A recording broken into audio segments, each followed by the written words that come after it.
It's time for the RPM Podcast, starring Scott Riggleman. He's not afraid to stick it in. Tim Riggleman. I just couldn't suck up to him. And Josh Matthews. He's not going to go ramming into somebody. And here we are again, episode 191 of the RPM Podcast. It is May 18th, 2021 at 7:25 p.m. on a Tuesday night. Unfortunately, we weren't able to do it Monday night. Josh worked late, so we're doing it on a Tuesday night. I'm Scott Riggleman down in the Edge of Divorce Motorsports studio down in Manchester, New Jersey. My brother Tim Riggleman, America's Spotter, is up in Farmingdale, New Jersey. Tim, how are you? I'm good, ready to go. Tim, were you at the track Saturday? No, I was not. I opted to stay home to watch Riverhead on TV. What did you watch that on? Track Pass? Yeah, Track Pass Gold or whatever it's called. NBC Gold Track Pass? Yeah. How was the coverage on that? It was okay. I mean, there's always something to complain about, but if you had to complain about anything they didn't show, they were too close to the cars. Okay. They could have backed up a little bit where you could have seen more of the track. You know what I mean? Right. Other than that, it was fine. I have no complaints. I've never been to one of those Riverhead Tour races. How do you like the tour going to Riverhead? I like it. It's usually one of the best races of the year. Yeah. I know they get a good mix. I know that's one of the last racetracks that still run the NASCAR tour type modifieds as a main division at their regular track, and it's pretty cool because some of those guys will buy like a 1-day temporary NASCAR license so they can race with the tour. Was there any other regular guys racing with them, Tim? Oh yeah, they always race all those guys. I didn't know that. I didn't realize it. I've been going there for so long. Doug Kobe won the race, and he was the first non-Riverhead regular to win that race in like 10 years or something like that. Some kind of crazy. Oh, really? Yeah. Probably back to the one like John won it, you know? Yeah, might have been, yeah. I didn't realize that. So, saying what you say, the Riverhead guys run good there, and they were all good again Saturday. They were all up there. As far as the guys that run just weekly at Riverhead, Tom Rogers is one of them, and the Fortons are the other ones. They had a rough night last Saturday night. They weren't up. None of the real regulars made it up to front to battle for the lead. It was the regulars that have left to go run the tour full time, like Justin, right, Jimmy Solomito, and Eric Goodell. Eric Goodell, and the only non-regular really to run good there was Kobe, and Ronnie Silk ran real well. That's pretty good. Kobe got a win. I mean, he switched over the last year or two to become a car owner and a driver, and it's good to see him still being able to win. I know he had a little bit of a lull there for a little bit, transition from just a driver to a driver owner. For him to go to Riverhead and win was pretty cool. Yeah, it was good for him. It's what he needed to get going again. It's pretty bad when you're a good race car driver when you've only finished like 4th or 5th all year. And everybody's telling you you're washed up because you haven't won yet. I know. I was dealing with that at Wall Stadium. I was winning everywhere else but Wall Stadium, and people think I still can't win races. So I'm glad I won at Wall a couple weeks ago. All right. Well, we have Josh Matthews down in Waretown, New Jersey. He's the producer of the RPM Podcast. Josh, how are you? I'm good, other than pulling a Brennan and being late as usual. Yeah. But I'm doing great. I was on cloud 9 Saturday. I felt like I was floating on air. Was that because of the launch, or was that Sunday? That was Saturday. Oh yeah, you went up in an airplane or something on Saturday, right? Yeah, I flew an airplane Saturday morning. That's pretty cool. Yeah, me and Tim used to do that when we were kids. I think I talked about this in the show before, but we had a childhood friend that went and got his pilot's license, and believe it or not, he had no money. I think he needed like 75 hours of flight time to get his license, or 50 hours of flight time. And back then it was almost like $100 an hour for flight time. And me, my brother, and our friend Eric, we used to go to Alaire Airport and clean the airplanes for Gibson Air Academy. And we would clean about 5 or 6 airplanes, and they would give Eric an hour of flight time. Okay. And what me and my brother would get out of it was we would go up into the plane with Eric. It would be Eric flying it, and an instructor in the passenger seat up front with Eric teaching him, and me and Tim would sit in the back. Yeah, pretty much the same deal. This was a Groupon deal, and yeah, so I got to fly with an instructor. So it was my second time doing a plane. I did a helicopter once in between, and they let me take Bryce up as a passenger. That's pretty cool. So we actually flew out from Medford, the Flying W airport there, and flew over my house, and by the nuke plant and all that. Then out and around Barnegat Light, old Barney there, and then we came back over the house and went back to Medford. I tell you what, you couldn't ask for a better day because it was perfect racing weather. I guess it's also was perfect weather for being up in a small airplane as well. The air was like butter. It was so smooth. I mean, I'm used to a little bit of turbulence, little bouncing around or whatever. This was, I mean, I can't believe how smooth it was. I mean, there's a little bit when we transitioned from going over the ocean and the bay back over to land, but I mean, especially when we gained altitude, it was smooth. It was wonderful. Josh, what we used to do, because we had to clean the planes all day, and at the end, we would basically get the last hour of flight time before it got dark. So we would actually take off from O'Leary Airport in the daylight. So it was cool. We take off. You could see Wall Stadium. We would go up the beach, go up past like Sandy Hook, the nude beach, and all that stuff. And you would actually go up past Manhattan during the daylight, and we would go up the Hudson River, like up past George Washington Bridge, past the Tappan Zee Bridge. Then we would turn around. By the time we would turn around and come back through New York City, it was dark enough to see the city lit up. So it was pretty cool, Yeah, You had to see like the Statue of Liberty, the Empire State Building, and back then the Twin Towers and everything lit up. So we had the best of both worlds. We took off when the sun was setting, so we had daylight when we took off, but then we landed at nighttime, so we got to see everything lit up as well, Now, it was. They gave me the option if we could go out, west towards Philly and check out that city skyline, or we could do the Pines and the lighthouse. I was like, yeah, I want nothing to do with the city. I'll go over the Pine Barrens. I tell you what, I would have chose that route too, Josh. Cruise over Pine Barrens, see old Barney and the water and all that stuff. That sounds like a perfect flight. But when me and Nancy flew home from Florida, it was a crystal clear day like it was on Saturday, and we flew into Philly, and it was pretty cool because you have the Philadelphia Navy Yard there, so you can see all the ships and everything in the Navy Yard. You can see where the Eagles play football. You could see the city. It was cool flying in at that time of the day. I think it was like 10:30 in the morning, so the sun was just up, and you could see everything. It was a crystal clear day. It was pretty cool seeing the city from the air like that. I did I went to Vegas with an ex-girlfriend, like 15 years ago, and we did a night helicopter flight around Vegas. And that was really cool. I mean, think of all the neon and everything, Yeah. Flying over, what was it, the Bellagio fountains? How old's your son, Bryce? He'll be 9 in August. Was this his first flight? He's been in a helicopter before. Really? Yeah. How did he take it? Oh, he loved it. He can't wait to go back. I tell you what, man, even though me and Tim did quite a bit with Eric, every time those wheels would leave the ground, and as you're going up and the ground's leaving you, I still got nervous, Yeah. But once you're up in the air and you level out, it's fine. It's just that initial thing when the water starts looking fake and people's pools in their backyards start looking fake. I'm like, oh my God, this is pretty scary. But then once you get up in the air and you level out and things smooth out a little bit, it's pretty cool. I don't want to take it not seriously. I mean, you do need to be careful and safe and all that, but there is something really awesome about just being up there and just cruising around. And when me and Tim would go up, we liked the slower, smaller Cessna planes because the wings were above the airplane. And you can see down. Then they also had the Cessna planes with the wings below the airplane.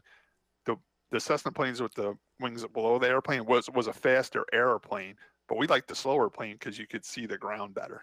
Because the wings were above you, not below you.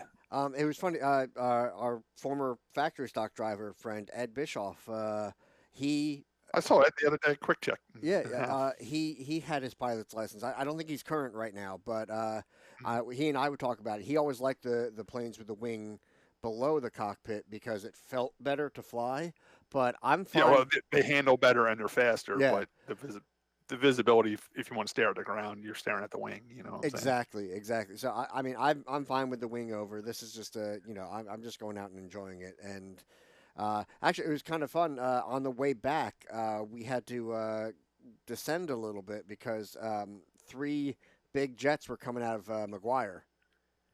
Cool. And they started off as little specks, and they were coming across and a little bit at us. And I mean, they were crossing maybe 400 to 600 feet above us. So that was actually cool. fairly close. And you're watching. It was so cool to watch these giant, planes fly around you. Yeah, it was. I loved it. I can't wait to do it again. So I just have to find the money to get to study and get the training for a license, and then I have to hit the lottery so I can afford a plane. But yeah. All right, guys. So it was a beautiful weekend for flying and racing, and I did a little bit of racing myself. And Wall Stadium was I'm trying to remember. Something happened before Wall Stadium, right? Friday night. Yeah, I mean, in my personal racing stuff, I went to Grandview Speedway on Friday night for an Outlaw Enduro Series race, and it was a beautiful night. It was totally perfect racing weather. Like, it was clear, no wind. It wasn't hot. It wasn't cold. It wasn't humid. Perfect racing weather. And we had a pretty good turnout of cars out there at Grandview Speedway. I ran the big car event, 75 lapper. They also have a vintage car race in there, which is really cool. They get a ton of vintage cars there, like old coupes and stuff like that raced on dirt back in the day. And they also have a junk car race and a small car enduro. We had 22 cars in our big car enduro. I started 6th, and I was running 3rd the whole race, right with the leaders, 1st and 2nd, 3rd. We actually had the whole field lapped. We were the 1st, 2nd, and 3rd were the only people on the lead laps, and I was one of them. On lap 42, unfortunately, the red flag came out, and when I stopped, the car started overheating pretty bad. I think it got a hole in the radiator. I think a rock came up and hit the radiator, or the lower radiator hose was leaking. I pulled the radiator out. I couldn't see where it was leaking from, so I did drop it off over at Charlie Kramer's place. He's going to pressure test it for me and see what's up.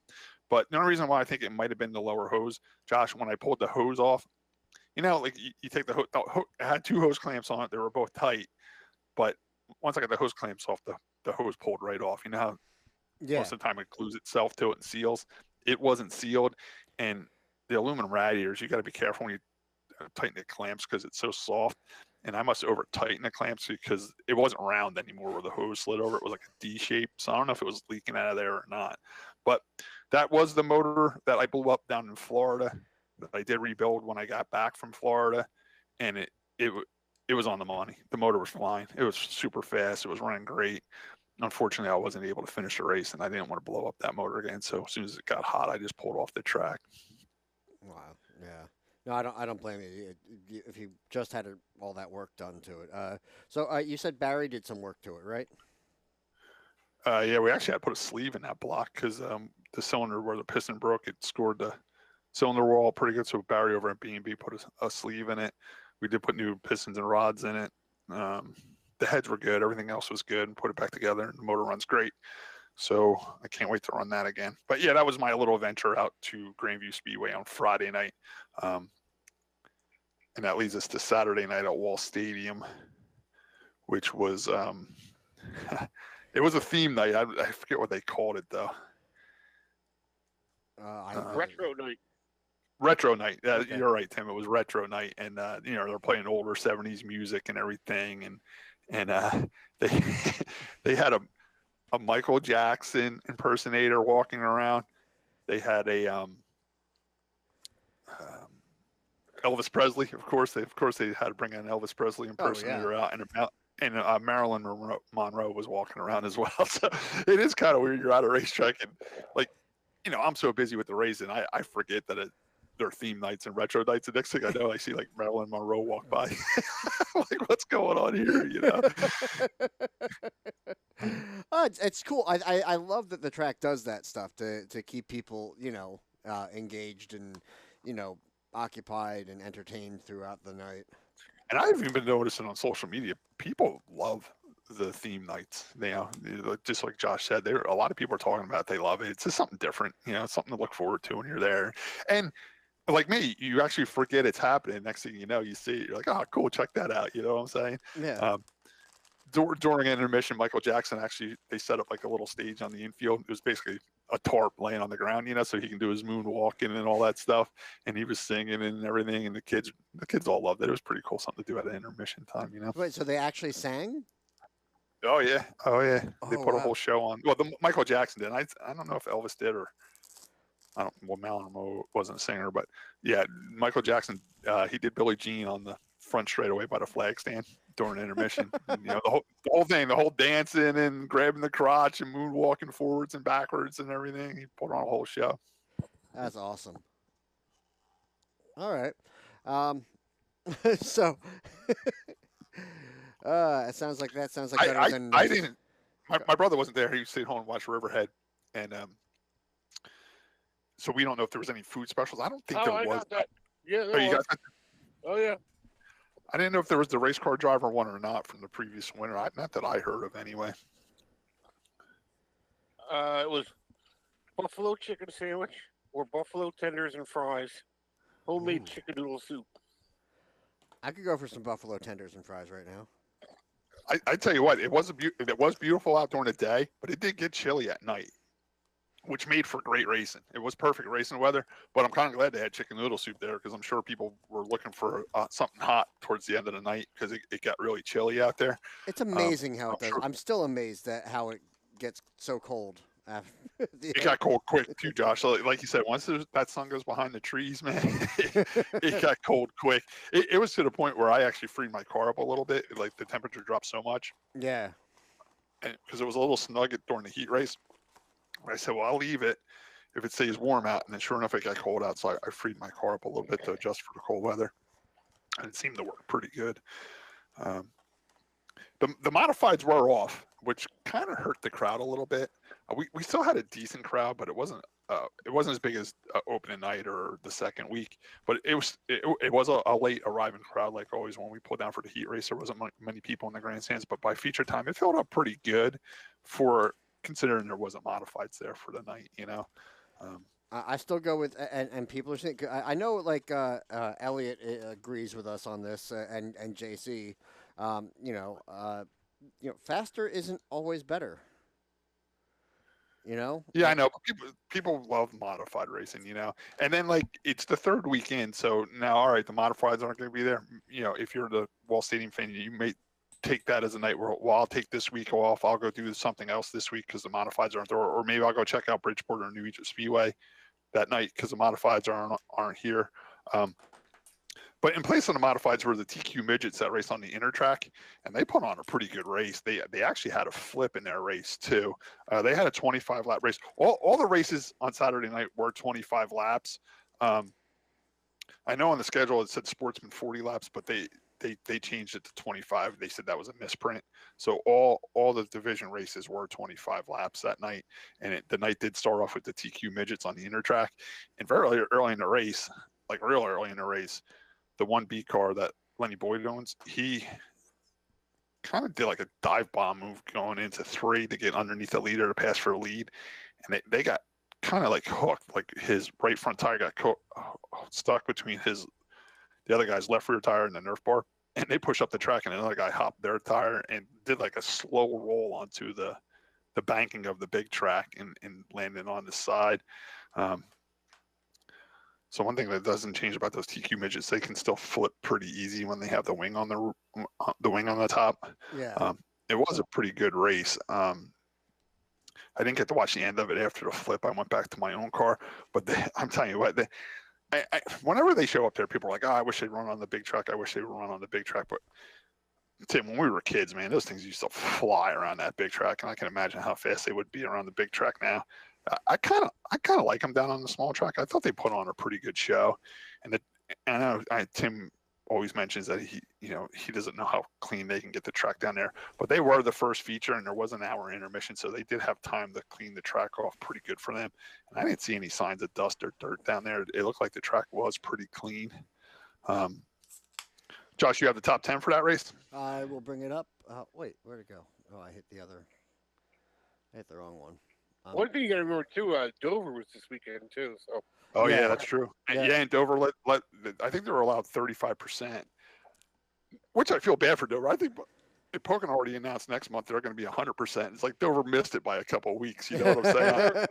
I think it's 100% from here on out. I think now. From here on out, yeah. So they missed it by 1 week. It's almost to the point you just said right at the end. All right, we'd go 100%. But I don't. Who knows if me and Nancy talked about it too? Who knows if Dover was prepared to go 100%? You know what I'm saying? They might not have enough staffing and enough food and enough parking employees and parking lots mode and everything for 35%.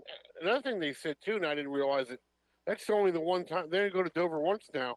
Oh, I know. Nancy said that too, and I'm like, "You sure about this?" She's like, "Yeah, they're only going to Dover once this year." Yeah, so that sucks. Yeah, that does suck. All I have is that our friend of the podcast, Kyle Taraska, won the TQs. Jeff Gravatt has failed to put a top 10. So I mean, I can probably if I can find it on the TQ the ATQMRA page, I will share it on our podcast Facebook. I have it from Race Monitor. Oh, okay. I'll let you. The number 2, Kyle Taraska. The number 95, Jeff Cott. Number 51, Gio Sutton. Number 1, Joe Bailey. Number 2, Mike Glazier. Position number 7 is number 76, Brianna Page, which is Kimmy Ling's daughter, Tim. Mm-hmm. Finishing 8th is the number 55 C of Steve Craig. Tim, that car's old. That Steve Craig TQ midget, that's one of the cars that ran when we were kids. He drove by my trailer. I said, man, that guy still has that car. Steve Craig's been racing that car forever. 9th is the number 55 of Paul Dorico. And that was a tough one. It's Dodorico. In 10th place was the number 01 of the Ken Moody. They had 14 cars. So I'm just going to go ahead and give the other ones too. 11th was the number 27 of Robbie Willis. Number 33, Tyler Ferris. 13th was the number 44 of Chris Pellicher. And 14th was the number 36 of Buddy Sloat. Okay. So that's a pretty good turnout for them, 14 cars.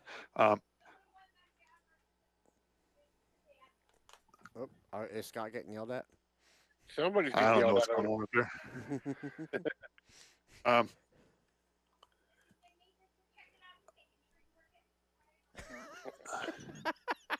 No, there's a raccoon walking around in our backyard. I guess the neighbor was worried about it. It was going to get our cats. Oh, okay. But the cats will sit on the back porch with the raccoon and just eat food. They'll sit there together, so they're fine. Oh, okay, good. Did he?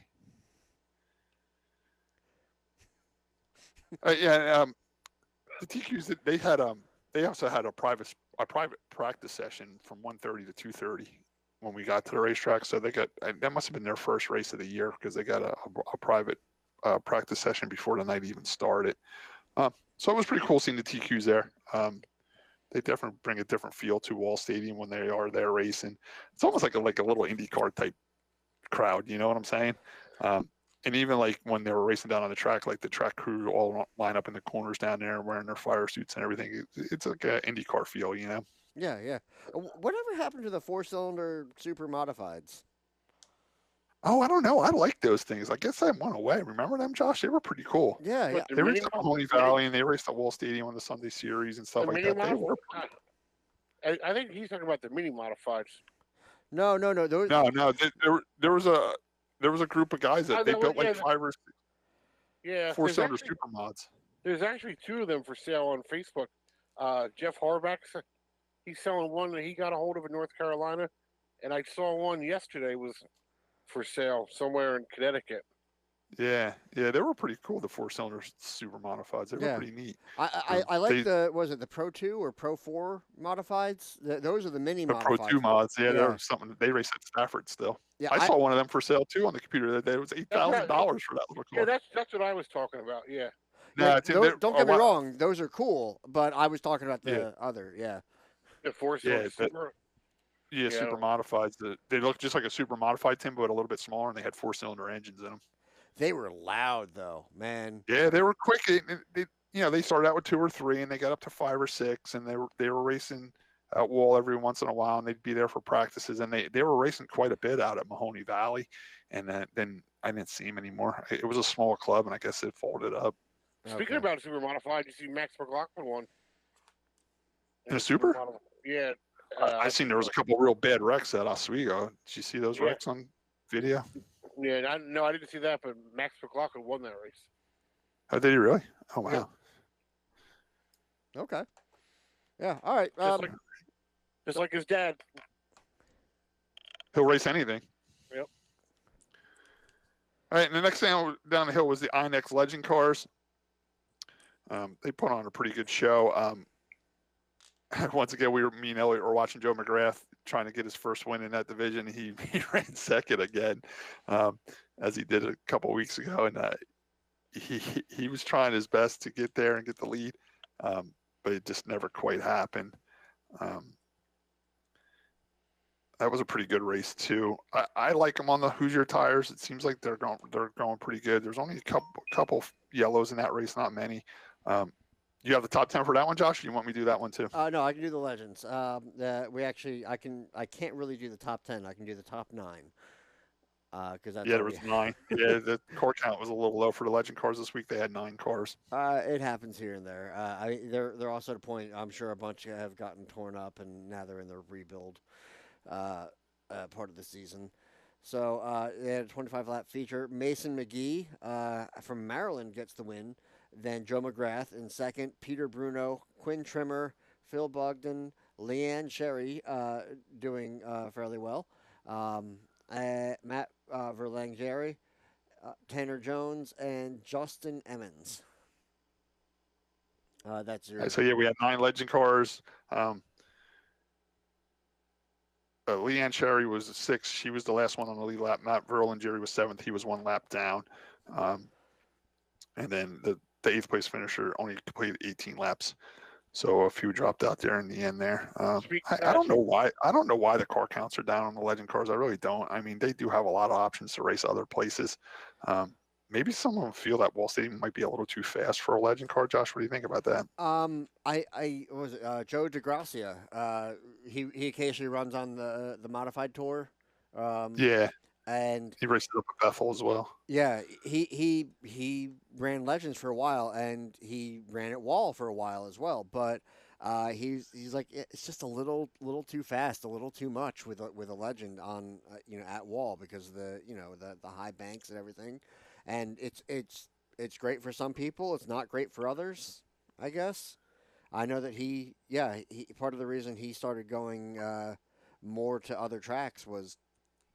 Yeah, it was just too much at Wall. Right. So I don't know. That's one. I like the legend cars at Wall. It kind of reminds you of like them racing like Daytona or something like that, Mm-hmm. But unfortunately, when they do wreck, they get tore up pretty bad. Yeah. I can agree with that. But yeah, I don't know. It may be, like I said, it just might be too much for some people, or just the thought that if I do wreck and the chances of wrecking are this, and the chance of it being a bad wreck if there is a wreck are higher. So yeah, I don't blame them. All right, that brings us to the Sportsman division. I guess you can pretty much say they were the headliner of the night because the modifieds were off. So that brings the Sportsman into the highlight. And they should have run them last. I'm really surprised they didn't run them last, but they didn't. They ran them third, and even though it was listed as a 40-lap feature, I thought they were getting 40 laps because the modifieds were off. So it was Sportsman's night time to shine. But for some reason, they said it was a misprint, and they only gave them 25 laps. There was a little bit of confusion with that too because I was sitting in line, in the staging area ready to go, and they told us to start the car, and I said, well, it's 40 laps. They're like, no, it's a misprint. It's going to be a 25 lapper. I'm like, okay.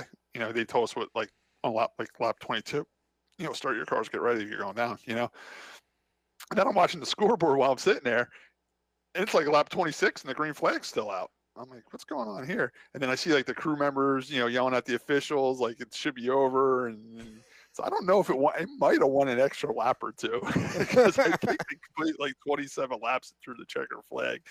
But nonetheless, our buddy Neil Rutt III, he's been on the show many times with us. Great kid, great racing family. Great driver. He started on the pole. He's a great driver. He started on the pole, and I did talk to him a little bit as he was sitting in line. And I said, "You got anything for these guys?" And he's like, "Yeah, I should be good. I got good right side tires on. The car's been good all day. I really think I got something for these guys tonight." And he did, but it was tough. It was real tough. And this is why. He had the Nelke kid on the outside pole, who's always fast, always super fast.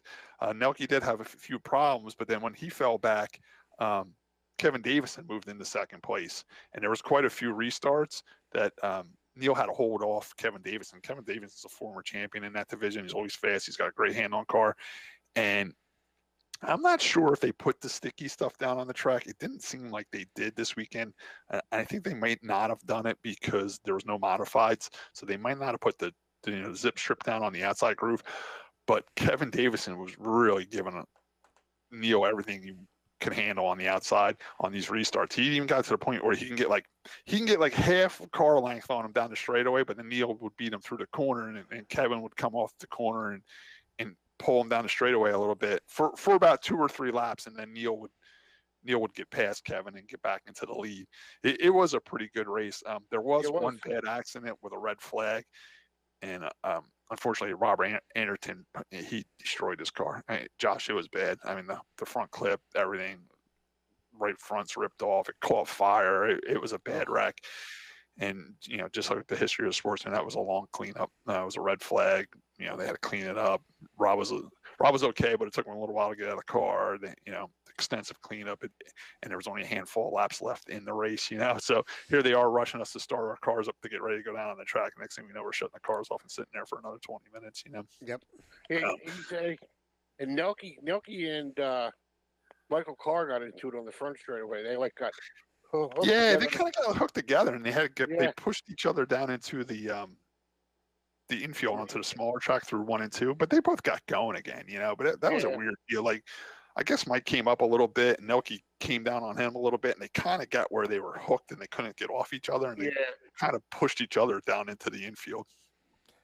Yeah. Another thing I wanted to say about the Davidson kid, I was somewhere last night, and someone was talking about how he runs real good and everything. Who set his car up for him, Scott? Do you know?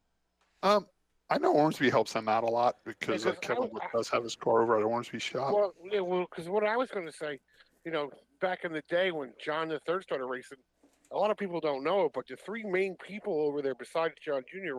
was Rob Ormsby, Billy Cole, and Brent, which is Kevin's father. Kevin's father were the 3 main people that were over there every single night. And I was just wondering if Brent was still setting the car up or not. I never see Brent over there, but I do, Kevin.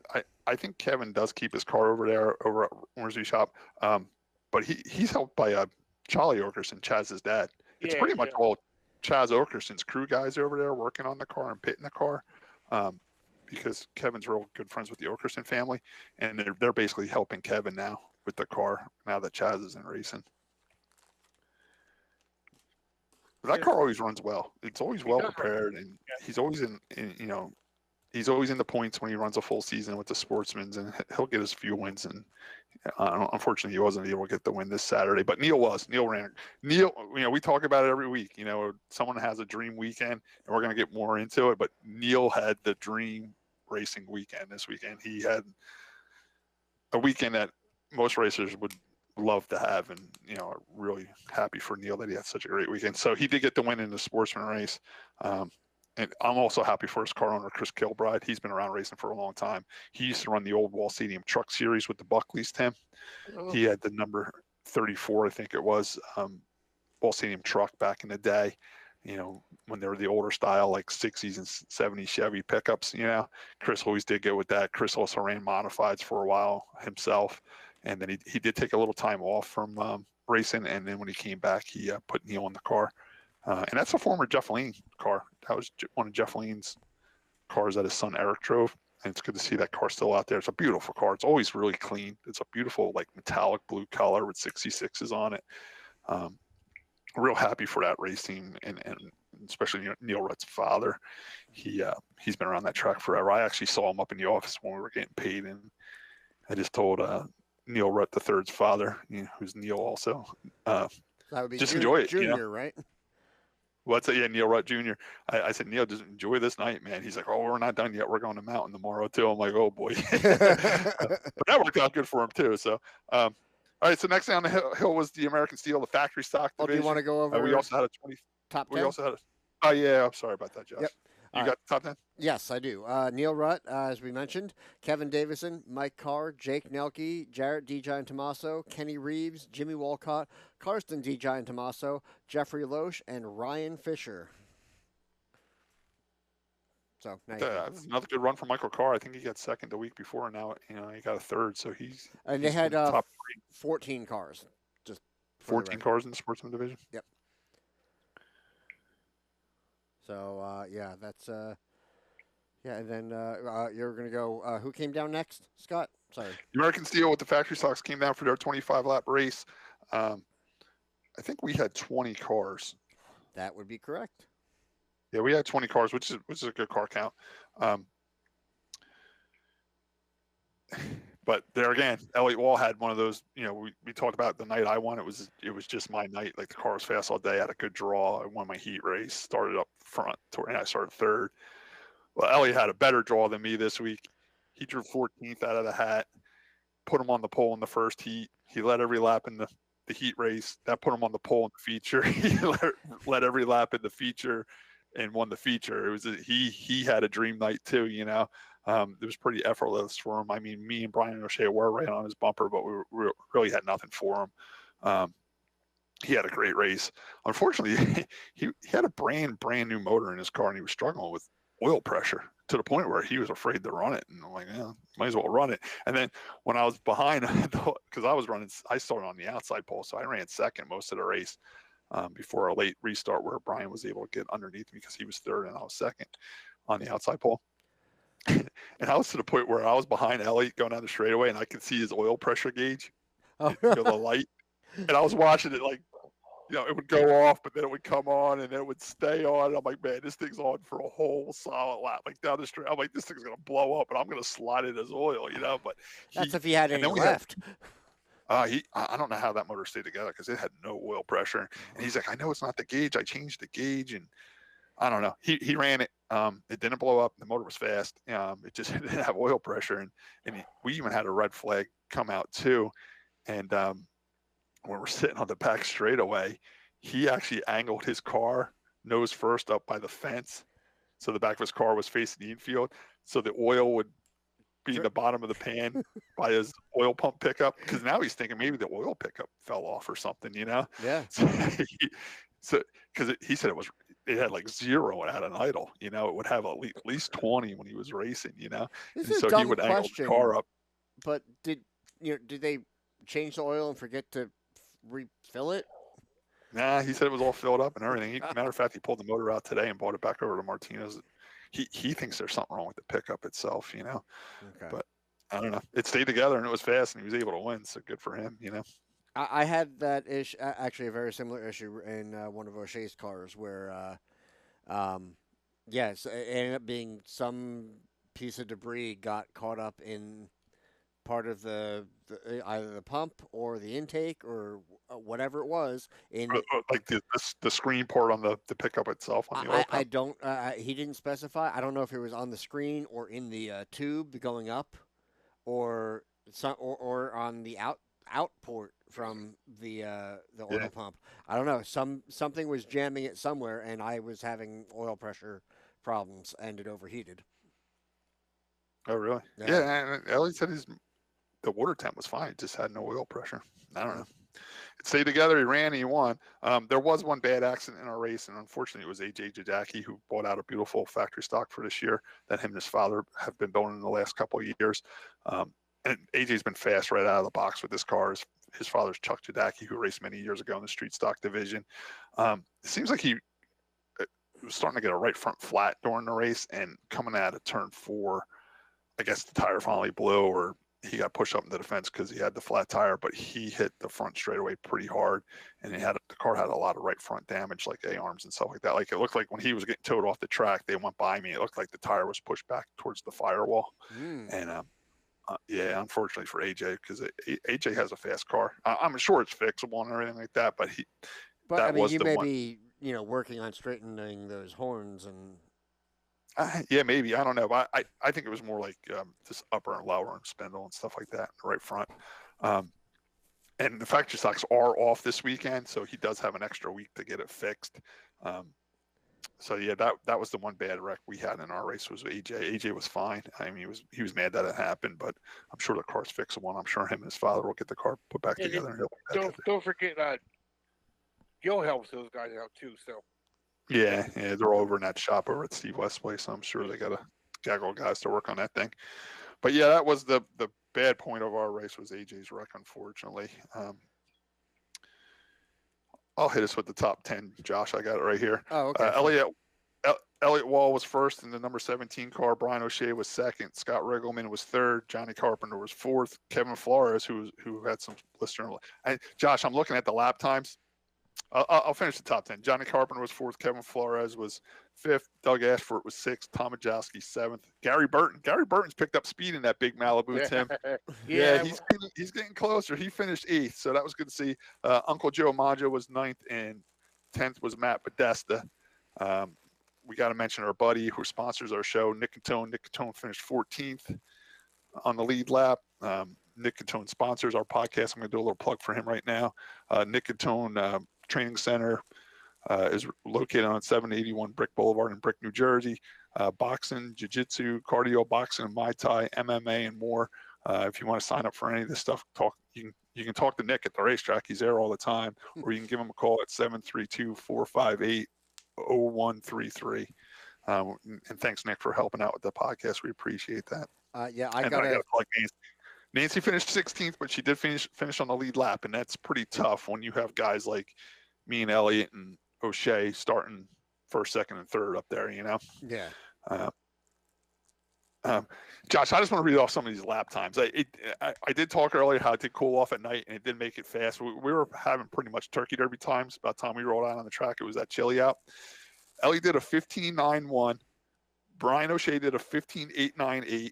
I did a 15.917. Johnny Carpenter did a 15.968. Kevin Flores did a 15.950. Tom Majowski in seventh did a 15.981. So we had 7 factory stocks in the 15.9s, Josh. My fastest time ever was a 15.8.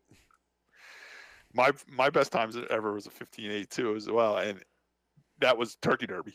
You know what I'm saying? Yeah. These are same here. These are made times in the factory stock division, and there's 8 or 9 guys doing it. And then we had 16-0s, and like it's competitive, it's tight, and it's going to get real interesting next time we race, Josh, because now the handicap system's going to kick in. Yeah. So guys like me and Elliott and O'Shea are going to be starting 14th and 15th. You know what I'm saying? It's going to be tough to work your way up there. I did want to mention Gary Burton, Tim. We love the old car. He's only one out there with the older style Chevelle, the 70 style Chevelle, like 74-ish, 75-ish, big wheelbase car. He's down into a 16.1 now, Tim. He finished in the top 10, so he's starting to figure it out, and he's getting faster. He's gonna be up there running up front with us. We all know Gary can drive. He's pretty much a street stock legend from back in the day at Wall Stadium. It's good to see him back out racing and having a good time.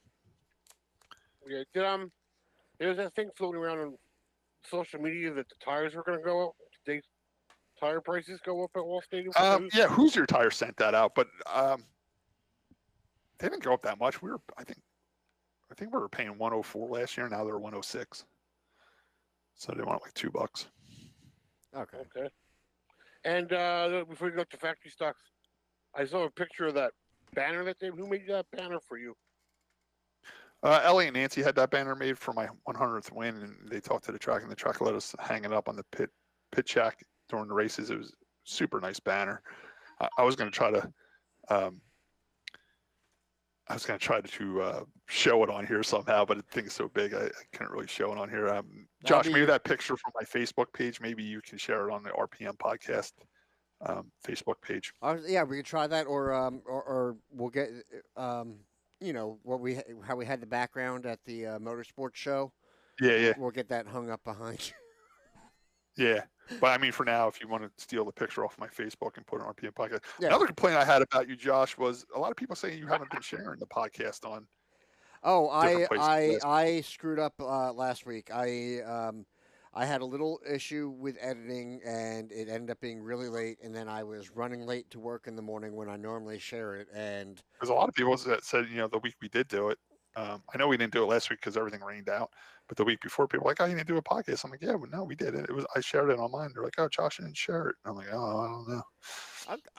I never seem to get the response from anybody liking it or saying, "Oh, thanks for sharing it here."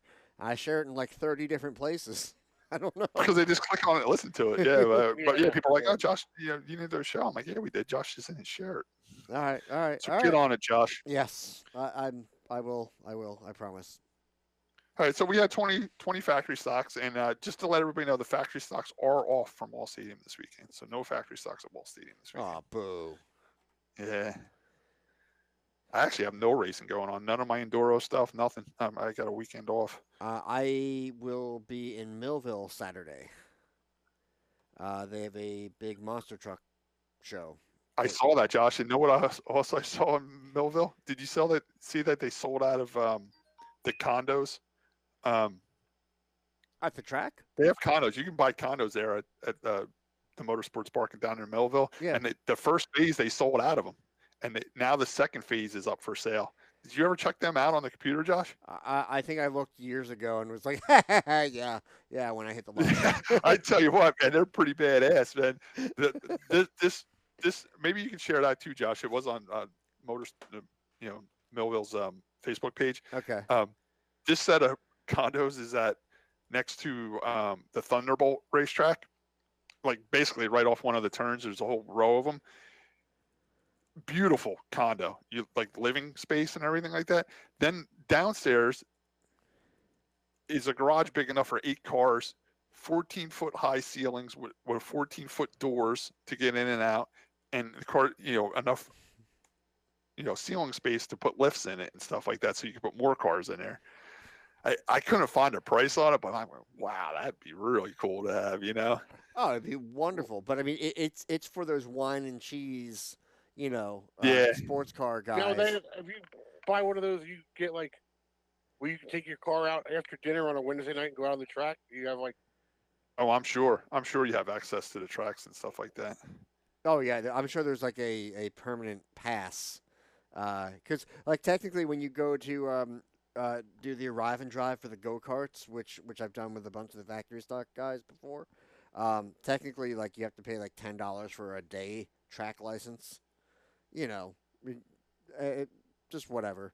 I'm sure you have a permanent track license, and other than scheduled events, you can just go out and have fun as long as the track is open. Well, what phase number were the second round of condos? Because isn't the old track phase 6 over there? Yeah, this was just the condo phase. They had the first round of condos sold. Now they're into the second round of condos. Wow. Yeah, no. Another thing I want to bring up real fast, Carly Burton, who is Gary Burton's daughter, who we were just talking about, that runs the 59 factory stock. She has cystic fibrosis, and she's doing a walk this weekend. Her name's Carly. The family holds a walk for cystic fibrosis awareness every year. And if anybody wants to donate, they can message Nancy. Give Nancy a message. I know the walk is this Saturday. I know it's down. I'm waiting for the information now, but it's down by Wildwood somewhere. They walk on the boardwalk and stuff like that for cystic fibrosis. It's this week, Saturday morning. We will be meeting on the boardwalk on 5th Street between 9:30 and 10 o'clock. I'm trying to see where it's at. If anybody wants to donate or do a walk, just message Nancy on Facebook, and she has more information about it. But it's for cystic fibrosis awareness. No, that's good. It's a good cause. Tim, you gonna go walk? Tim's like, can I just donate 20? Tim's like, I'll donate $20, but I ain't walking. Josh, maybe you can make it down there and go for a little bit of a walk. I need it. I've been to Wildwood since we were kids. I went a year or two ago. It was actually surprisingly nice. Did you ever go there for the monster trucks, Josh? No, no, it was always like, yeah, we should do that, and then it never, never materialized. Um, we had won tickets to the was it Maury's Pier, like the water park and the rides and stuff. Uh-huh. We won tickets for through, like you unscrew the Coke bottle caps and there's a code on it. Yeah, you enter those, and we had won like 4 free passes. So, and that happened 2 years in a row. So we went down and did the water park and did some roller coasters and. Yeah, I thought it was pretty cool. They had a monster truck show right on the beach down in Wildwood one year. I thought that was pretty cool. They did a couple years, I think. Oh well, I'll see if they ever do it again. In the meantime, it's Millville. And I believe June 5th, Atco has their Night of Thrills with Jet Funny Cars, Jet Dragsters, Bob Motz's Jet Truck, Monster Trucks, Monster Truck Rides, all sorts of, I think they have wheel standards too. Basically, all the stuff that Englishtown used to have for their Night of Thrills is now at Atco, and I think that's June 5th, if I remember correctly. So I might go to that as well because that's we're actually going to see if we can go camping because we camp, a couple miles from there, and I'll be sitting. I've talked about it before. Like I'll sit at the campfire just listening to drag racing all night, and it's really fun. So. All right, so next down the hill was the Limited Late Models. They made their first race of the year this season at Wall Stadium, the return of the Limited Late Models. A lot of people weren't thinking that they basically track said if you don't have 4 or 5 cars, you're not even getting a race. You're not even going to be able to race. They did show up with 9 cars, which was pretty decent. I mean, the Legend cars only had 9 cars, and Late Models showed up with 9 cars. A lot of nice ones too. Neil Rudd had his beautiful number 11 there. Ricky Giannino, who used to race back in the day at Flemington Speedway and out on Riverhead, he had a beautiful number 1 late model there. Greg Costello had his 69 car there. That's always a sharp-looking car.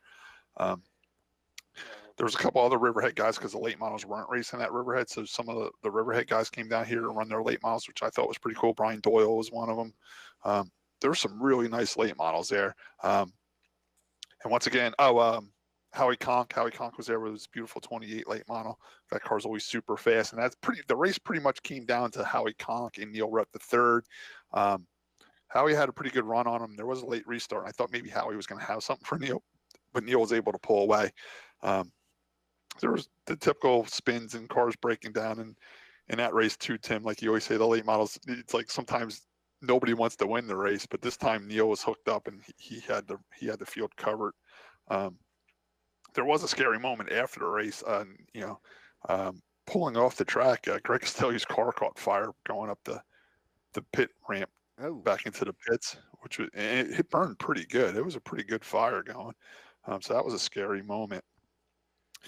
You want to hit us with the top 9 of that, Josh? Absolutely. As you mentioned, Neil Rutt III gets the win, followed by Howie Conk, Mike Tillett, Greg Gastelou, Ray Minieri, Rick Giannino, Andy Gamble, Brian Doyle, and Darren Miller. Andy Gamble, that's a name you used to race with the Enduros, Josh. Okay. He had that black Nova. It was a black Nova with a pink 64 on the side of it. He ran the Neats Enduros with us. I think I remember it a little bit. Yeah, it's been a while since I've heard Neats. I loved Neats. It's just been a while. That's all. Oh well. Yeah. So I don't know. I feel bad for the late models because they're really cool. They are cool race cars, but I tell you what, they're struggling for car count out at Mahoney Valley as well. They're a very expensive race car, and they have the fiberglass bodies, and if you just touch, they get ripped off and stuff like that. But they are beautiful race cars. And the problem with the late model division too is there's so many different divisions of late models. Like when you go down south, like you change the tires and you're a whole different division. You change the carburetor, you're a whole different division. You change the motors, you're a whole different division. Like it's just a wide variety of rule packages for the late models, and it kind of divides them up. You know what I'm saying? Now, I get what you're saying. Do you? One, if you could go to steel bodies instead of fiberglass, but how would you fix the issue? Because only a couple of years ago, I mean, Wall Stadium is basically a melting pot for the late model division. Basically, you can bring any late model you want there, and you got to clean what you have. And Rob just makes you add weight. Okay. Yeah, I mean that's what they're doing there. Because I mean, only a couple of years ago, they were still called street stocks. Yeah. And then we went to limited late models. So right, and now we're full blown late models. Well, it still says limited, but I mean, I mean, they're getting closer and closer to full blown. Yeah. Like what's limiting at this point? And yeah, I don't know. I lost track of them. It was just getting too confusing for me. Yeah. That division jumped the shark when they went to where they started to look like IMCA modifieds. Yeah, you're going all the way back to the old modern stock, pro stock. Yeah, that's when they jumped the shark for me. Yeah.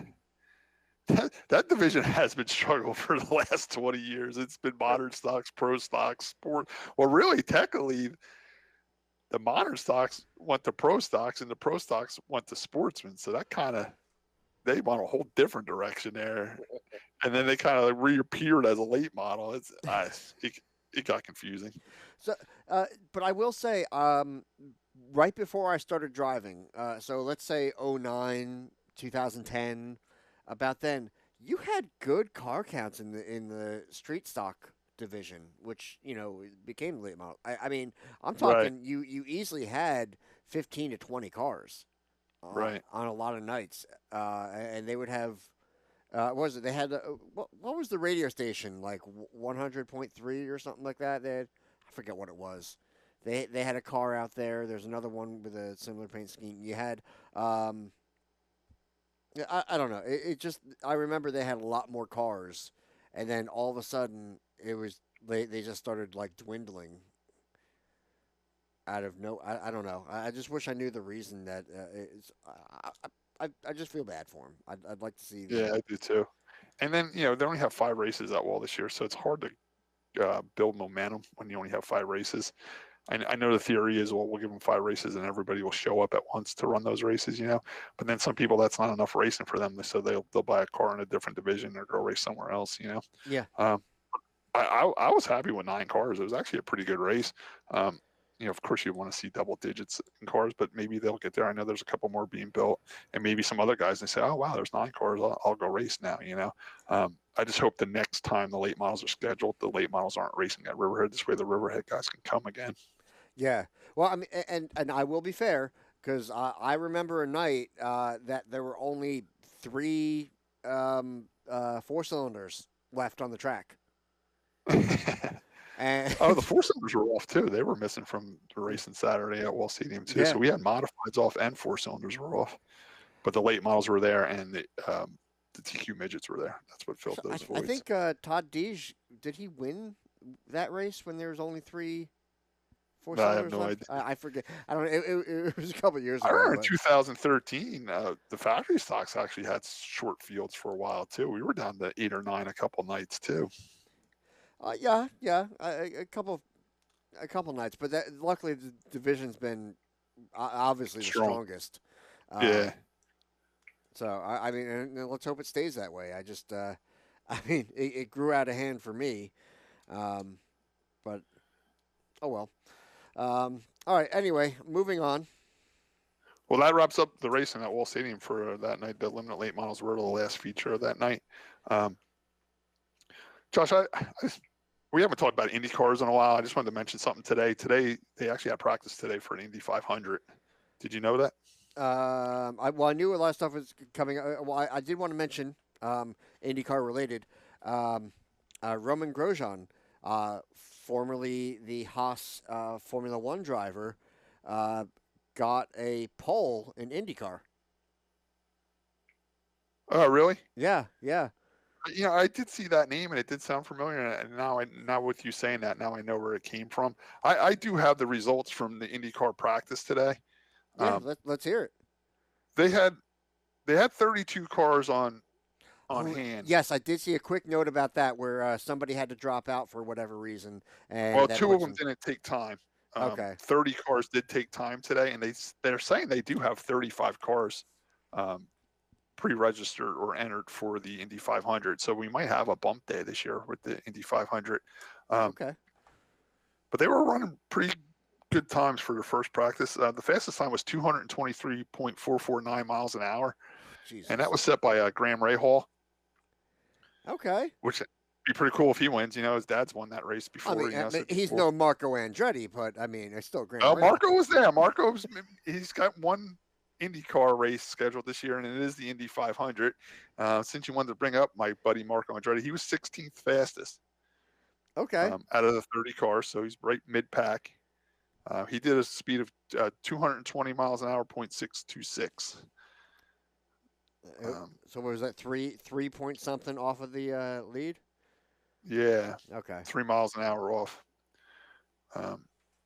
But it is first practice, he might be shaking it down, he might be not full tilt. But it was Graham Rahal was first fastest, second was Scott Dixon, third was Scott McLaughlin. Here's a name, Josh. I thought this guy was done racing Indy cars. Fourth fastest was Juan Pablo Montoya. Oh, wow. Okay. Yeah. He's driving a number 86 car. It is a Chevy. I don't know if that number has any significance for anything. I don't know what team that is. Maybe that's something we can follow. Okay. Yeah. We always talk about the Indy 500. We do like picking a couple names that we like to follow. We always follow Marco Andretti. Maybe Juan Pablo can be another guy we can follow for this. Fifth fastest was Ed Jones. Sixth was Will Power. Seventh fastest was Santino Ferrucci. Yep. Eighth fastest was Pato O'Ward. I never even heard of him. Patricio. Yes. What is it? Patricio O'Ward, but they just go they with have Pato, Pato. Yeah. That's the shortened. Yes. Yeah. Ninth fastest was James Hinchcliffe, and 10th fastest was Helio Castroneves. Okay. So things are rolling over there at Indy for the month of May. Balloons. Get excited. Oh, yeah. Good question. Is Jimmy Johnson there? No, he's not running the oval tracks. You know what? Now that you mention that, Tony Kanaan is driving the 48 car on the oval tracks. Okay. Wow.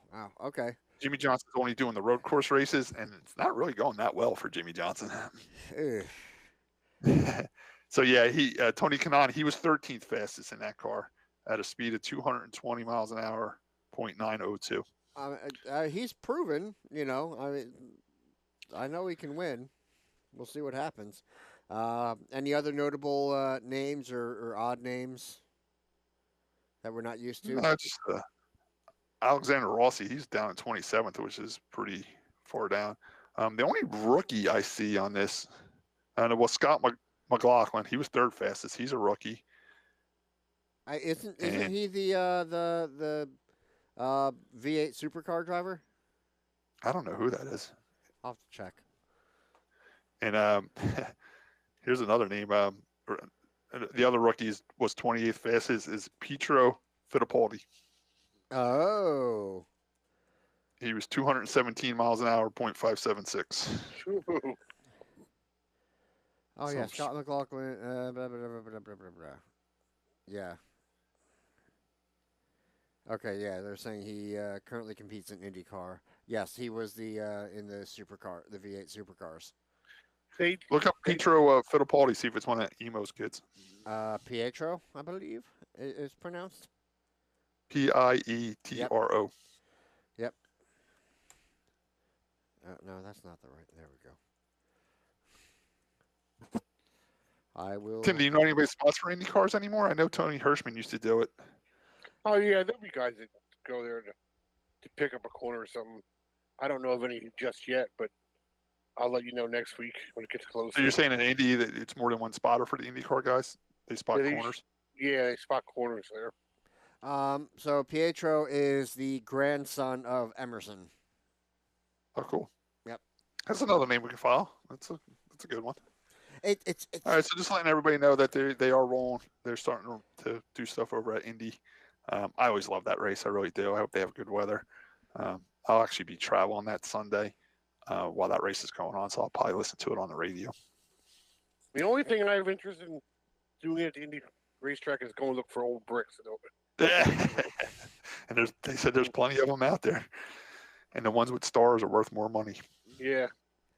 I just I feel like and I don't want to disrespect the drivers, and I don't know how it can not sound like that, but there's a lot of juniors, thirds, grandsons kind of thing going. There's a lot of nepotism. It seems. Yeah, but that's everywhere, Josh. That's the there's always a core families that keep every racing division alive. I mean, just look at like even like the factory stocks. You got me who's been there forever, Ronnie Mullen, the Monjos, like Tim, just like we're talking about, like out on Riverhead, you got families out there that have been racing there forever, like Wayne Andersons and the Turbushes and all them. They keep that thing afloat out there. And you go out to Evergreen and Mahoney, you got the Hirschmans and the Beers and all them. They keep that stuff afloat out there. I mean, right into NASCAR. You got the Earnhardts and the Labonis and the Roushes and Penske's. The mainstays. The Childresses and stuff like that. So yeah. They have an IndyCar too. You got the Andretti's, the Fittipaldis. Oh no, I don't mean that it doesn't run in family, but there's a lot of as far as just drivers. I mean, I've seen the family name get carried down and be team owners and spread out. Right. But in IndyCar, there's a lot of it where just the drivers are. Oh yeah, without a doubt. And definitely. And I'm not saying you can't have a kid that that takes on and the talent and can be a great racing driver, but how many are there? When maybe somebody else could be deserving of the seat. Yeah. So, but you gotta be happy they're there. I mean, just off the names we let off, you got Graham Ray Hall. Ray Hall last name, Marco Andretti, the Andretti last name. Mm-hmm. Fittipaldi. Just the list goes on and on and on. But thank God they are there. I mean, it's always been like that. I mean, look, Larry Foyt drove for a while. AJ's kid, and that's just the way it works. Yeah. Well, let's see how this all pans out. I mean, I know IndyCar still struggling to get traction, and hopefully it's going well. But I think it's pretty amazing. Like Juan Pablo, I'm sure he's been racing road race type stuff and sports cars and stuff like that. But here he is, just jumps right back in the car and he's fourth fastest. It's pretty amazing. I mean, he was always talented. He was known for being a hothead and an asshole. I mean, so was Paul Tracy. Yes, exactly where I was going with that. But that doesn't mean they're not talented. It just means they're jerks. So, we'll see how this all plays out, and I hope IndyCar does well, and it pisses me off that Pocono is gone, because do you think they'll have a true 35 cars trying to attempt the 33 field car at Indy, or do you think a couple will fizzle out after these practices are over? It seems like they always start with 35 to 36, and then some of these other teams will back out after practice and they'll be down to 33. It really depends on if one of those like lower budget teams that maybe they only have one car and it gets destroyed in practice. Right. And then it's almost like, all right, well, we're not going to make the race. Let's bail now. You know what I'm saying? And then if you're a survivor and you're down to 32 cars, then you'll push forward because you'll make the race. Yeah.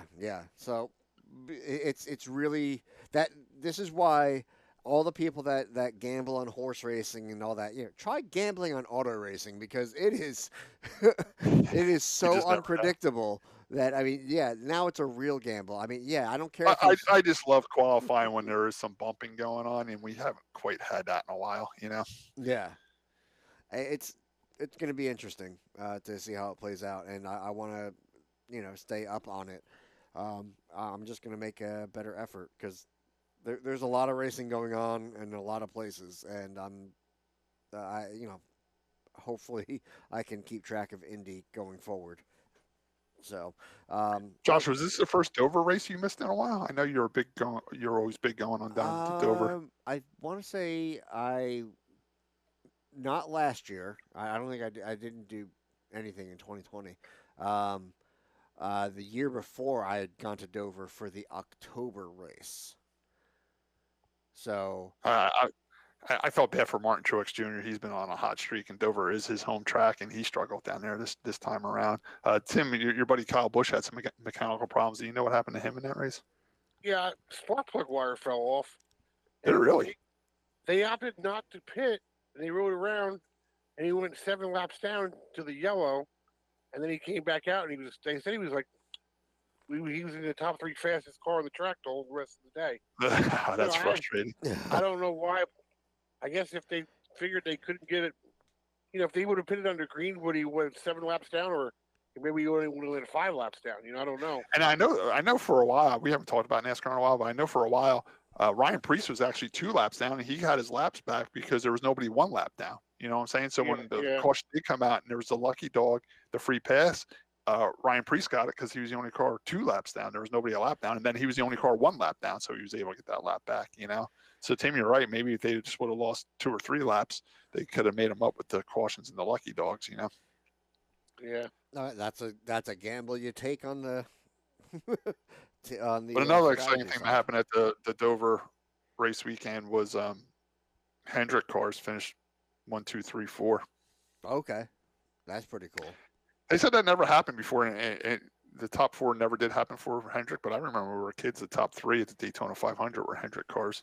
It was like Jeff Gordon, Ricky Craven, and Terry Labonte or something like that. Finished 1, 2, 3. So it seems like the Chevy Camaro's got it going on now in the Cup right now. At least at that track. It looks like Mr. Hendrick isn't missing too many concession stand specials. No, he's getting heavy. He's definitely getting heavy. How old is he now? Yeah, he's getting up there. They're saying Jeff Gordon's going to take that whole deal over. What do you think about that, Josh? How long is Jeff Gordon committed to the television? Well, he only owns half of the 48. Yeah, I'm assuming he could do both. I guess that's still a lot on your plate, and where Jeff Gordon could retire. Listen, Hendrick Motorsports has 500 employees. I'm sure they got enough people, the depth there to help Jeff Gordon along if he wants to be the owner of it over there. Oh, I'm sure. I just, I part of me would be like, okay, when I'm done, let me take my money, have my cabin in the woods, and be gone, and enjoy the peace and quiet, as opposed to staying, that active in it. I just. Every 10 years or so, there's a changing of the guard at the driver's level. I think the next 5 years, there's going to be a big changing of the guard at the owner's level. They're all getting old. Now, there was a rumor going around today. I don't know if you guys noticed, but they're saying that Brad Keselowski might leave Penske and go over to Roush only because they're giving him ownership to set him up to take that over. Oh, wow. Okay. Kind of like what Tony Stewart did when he went to Gene Haas, Yeah. I think in the next 5 years, we're going to see a lot of turnover in ownership. Like Tim said, they're all getting older. Penske's getting older. Roush is getting older. Even Richard Childress is getting older, Yeah, they got to step down before really, they're even senile. Chip Ganassi, if you really want to think about it. Joe Gibbs, they ain't getting no younger, Yeah, but it seems like Gibbs' family wants to keep going. Yeah. So it all depends on whose family wants to keep going with it. Yeah, that's. Speaking about Pocono, they said infield camping was sold out, so you'll be good company. You believe it or not, when we got our camping spot, there was only about 4 spots left. And then Elliott Wall found out we were going, so he wanted to go. I think Elliott Wall got one of the last spots.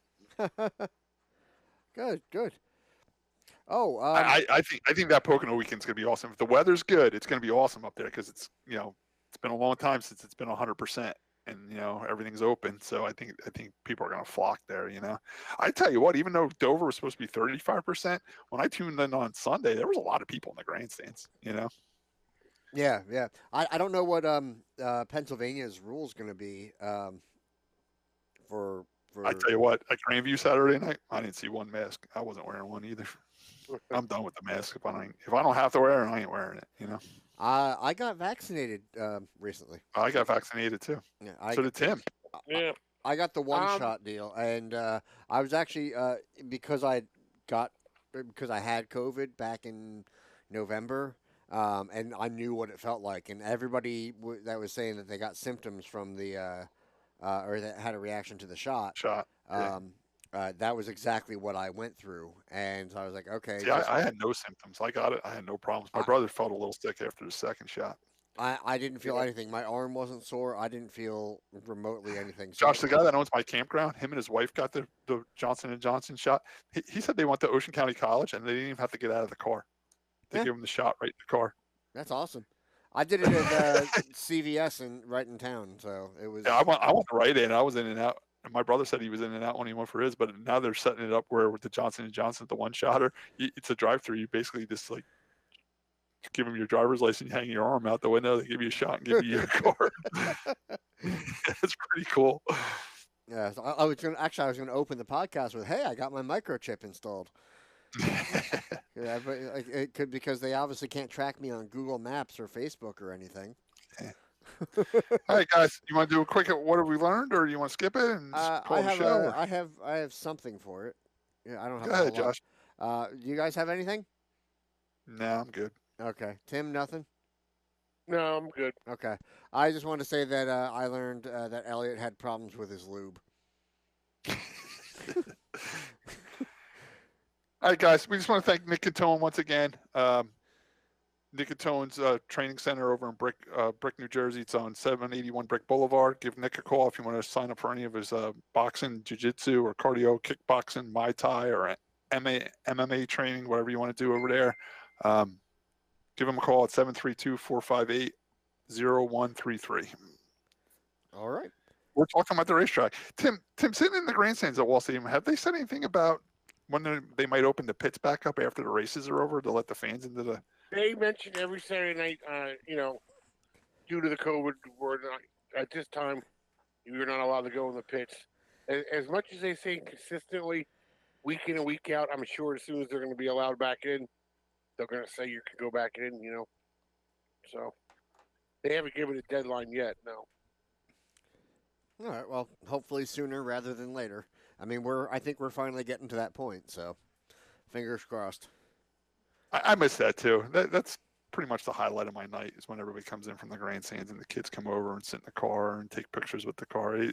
That's really missing over there, and I can't wait for that to be open back up for the fans. Yeah. Speaking of which, what time did you get done Saturday? Is it late or? It was the typical night over there. I know about the time I got loaded up and got out of there. It was about 10:30. That's not too bad. I mean, it wasn't a super late night, but it wasn't an early night either. Yeah. Well, I mean, if there wasn't a bad wreck right before your race, and yeah, I mean, the Sportsman had a red flag. We had I want to consider a red flag. We had a yellow flag, but they did stop us on the back straightaway while they were cleaning up the front straightaway. Okay. To give the track crew time to clean it up. So yeah, that did take a little while, and then there was the fire at the end of the late model race, stuff like that. But I'm saying 10:30. That was me getting done loaded, getting done with tech, getting loaded up, getting paid, and getting out of there. That's not terrible. No, it wasn't terrible, not at all. No, we've had a lot of late nights, so yeah, it's good that they got you through despite all the trials and tribulation. All right, guys, that wraps up episode 191 of the RPM podcast, and we'll see you next week. Go to Wall. Wash your hands. Good night, everybody.